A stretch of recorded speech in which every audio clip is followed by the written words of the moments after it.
ഇരിക്കാനാവൂല. ഫാൻ്റെ ചൂട് കാട്ടില് വരുന്നു. ഒരു രക്ഷയില്ലാട്ടാ. ഇയാടെന്നാ കെണിഞ്ഞില്ലേ ദിനേശേട്ടനില്ലേ? ഒരു മാസമായി 2 ട്രൗസർ അടിക്കാൻ തന്നിട്ട്.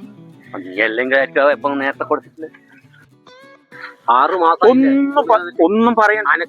ആനക്കല്ല ഒന്നും പറയണ്ടെന്ന്. ഇതാ ഞാൻ വീട്ടിലേക്ക് വരാൻ നോക്കുന്നല്ലേ. അതെയാ? പിന്നെന്നാ എന്നാ പോടി. നിങ്ങൾ എങ്ങോട്ടാ പോകുന്നത്? ഞാൻ വീട്ടിലേക്ക്. അയ്യാ പൈസ എപ്പം തന്നെ ഇപ്പം നിങ്ങളെ എനിക്കറിയില്ലേ. അല്ല നീയല്ലേ പറഞ്ഞ ട്രൗസർ അടിച്ചിട്ടാണ്. നീ മുണ്ടാണ്ടിക്ക. അല്ല വീട്ടിലെത്തുമ്പോ ഓർക്ക് തീരുമ്പോ നീ ആല ശരിയാക്കി വാ. മര്യാദ നീ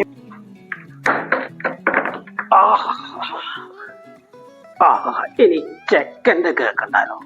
ഇതങ്ങ് പോട്ടെ. നാടിലെ ട്രൗസർ വരട്ടെ. ഇതൊന്ന് ട്രൗസറിലാണ്ട് പൊറോട്ടയാ. അല്ല മാമ, ഞാൻ പറഞ്ഞ സാധനം കൊണ്ടുവന്നിട്ടില്ലല്ലോ. പൊറോട്ട എടുത്തു എന്റെ. അയ്യോ മാമൻ മറന്നല്ല കേട്ടാ. വൈകുന്നേരം മേടിച്ചരാ.